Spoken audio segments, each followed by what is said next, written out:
नमस्कार, मैं रचना शर्मा। चढ़ती कला टाइम टीवी देख रहे सभी दर्शकों का स्वागत करती हूं। आप देख रहे हैं हरियाणा के समाचार। समाचारों की शुरुआत से पहले एक नजर आज की मुख्य सुर्खियों पर।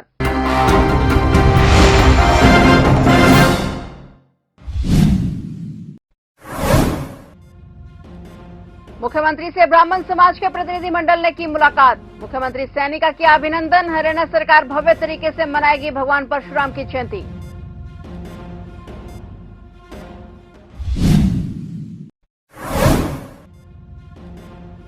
खनौरी बॉर्डर पहुंचे पंजाब के डीजीपी गौरव यादव। केंद्रीय गृह निदेशक मयंक मिश्रा भी पहुंचे खनौरी बॉर्डर। डल्लेवाल की हालचाल जान कही बड़ी बात।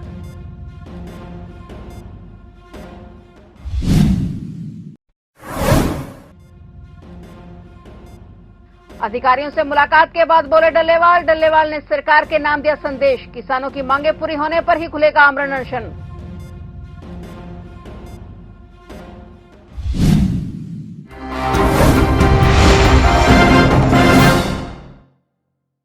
और अब समाचार विस्तार से। मुख्यमंत्री नायब सिंह सैनी ने चंडीगढ़ स्थित उनके निवास स्थान संत कबीर कुटीर पर प्रदेश भर में आए ब्राह्मण समाज के प्रतिनिधियों को संबोधित करते हुए कहा कि हरियाणा सरकार द्वारा भगवान परशुराम की जयंती को सरकारी स्तर पर बड़े भव्य तरीके से मनाया जाएगा। इसके अलावा ब्राह्मण समाज के प्रतिनिधियों द्वारा ब्राह्मण कल्याण बोर्ड के गठन की मांग पर आश्वासन देते हुए मुख्यमंत्री ने कहा कि इस संबंध में समाज के प्रबुद्ध व्यक्तियों को बुलाकर विस्तार से चर्चा की जाएगी। इस मौके पर ब्राह्मण समाज के प्रतिनिधि मंडल ने समाज की मजबूत भागीदारी सुनिश्चित करने के लिए मुख्यमंत्री का अभिनंदन किया और उन्होंने कहा कि प्रदेश की 36 बिरादरी ने भाजपा सरकार की विकास की नीतियों पर मोहर लगाकर हरियाणा के इतिहास में पहली बार भाजपा की लगातार तीसरी बार सरकार बनाई है। उन्होंने ये भी कहा कि लोगों ने सरकार पर जो विश्वास दिलाया है उसका विश्वास पर हम खरा उतरेंगे और हरियाणा को तीव्र गति से विकास के पथ पर आगे बढ़ाएंगे। मैं मांग पत्र के अंदर देखा है, काफी मांगे इसमें लिखी हैं। सब काम करेंगे, आपका आशीर्वाद है, कोई नहीं छोड़ेंगे हम काम, और आपके आशीर्वाद से करेंगे, मिलकर के करेंगे।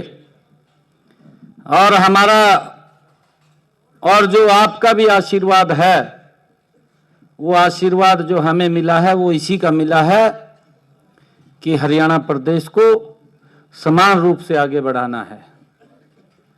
ये आप लोगों का आशीर्वाद मिला है और हम पीछे भी 10 वर्षों तक सरकार ने मजबूती से काम किए हैं।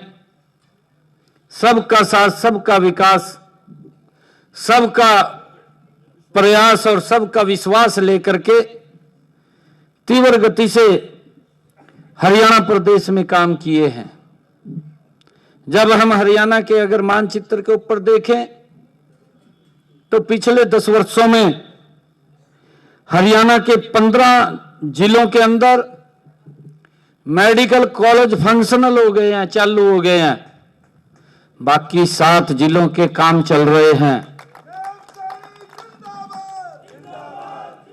हर जिले के अंदर मेडिकल कॉलेज हो, यह हमारी सरकार का संकल्प है और पूरे हरियाणा प्रदेश के अंदर ये जल्दी ही हर जिला में मेडिकल कॉलेज खड़ा हो जाएगा।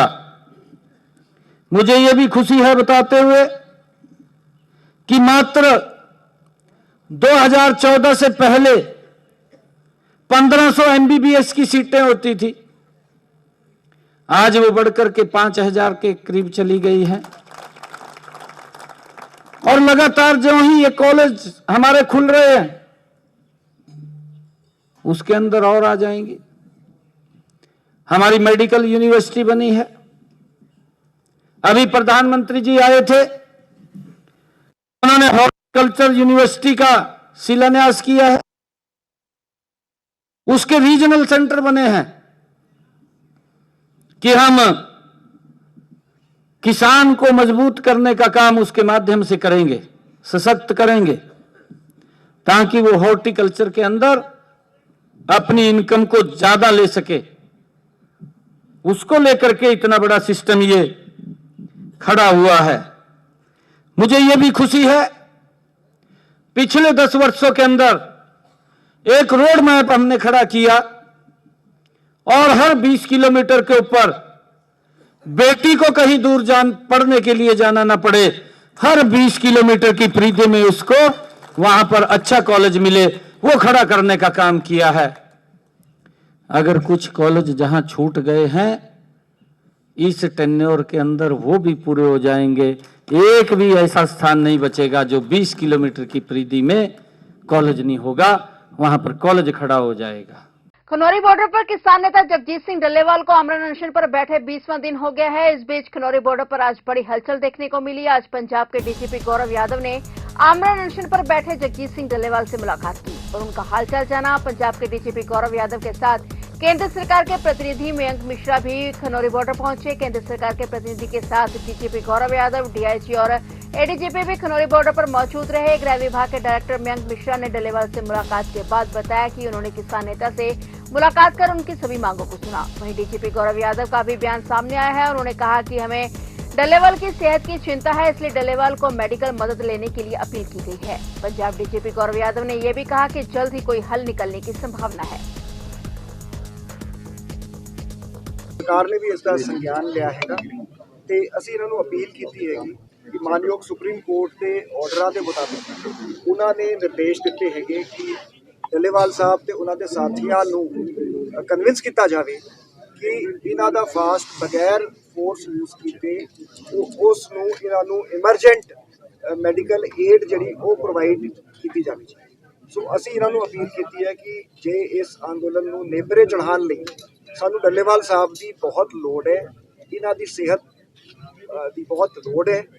तो चीफ मिनिस्टर साहब ने स्पैशली सुनेहा भेजा है, सीएम साहब ने चैनल्स भी खोले है, सेंट्रल गवर्नमेंट नाल गलबात भी हो रही है।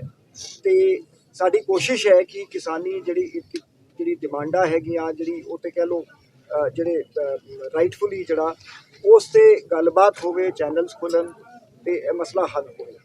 तो साडी डल्लेवाल साहब नूं उन्हां दे साथियां नूं किसान यूनियन नूं पुरजोर अपील असीं कीती है कि बेशकीमती जान जी डल्लेवाल साहब की है उसनूं इत्थे मैडिकल फैसिलिटीज़ भी मुहैया कराई गई।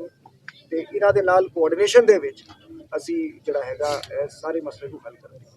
किसान नेता जगजीत सिंह डल्लेवाल ने अधिकारियों से कहा कि सरकार को हमारा यह संदेश भेजिए कि मेरी जिंदगी से ज्यादा महत्वपूर्ण उन किसानों की जिंदगी थी जिन्होंने सरकारों की गलत नीतियों के कारण आत्महत्या की। मेरी जिंदगी से ज्यादा महत्वपूर्ण उनकी किसानों की है जो सरकार की गलत नीतियों के कारण गरीबी और कर्ज की ओर धकेली जा रही हैं। डल्लेवाल ने कहा कि सरकार इस बात पर विचार करें कि किसानों की मांगे कब और कैसे पूरी करनी है। जिस दिन किसानों की मांगे पूरी होंगी उस दिन ही मेरा आमरण अनशन खत्म होगा, नहीं तो मैं मेरी कुर्बानी देने के लिए पूरे तरीके से मानसिक रूप से तैयार हूं। वहीं जगजीत सिंह डल्लेवाल ने बाहरी मेडिकल सहायता लेने से मना कर दिया है। खैर अब इस मुलाकात से क्या हल निकलता है ये तो आने वाला समय ही बताएगा।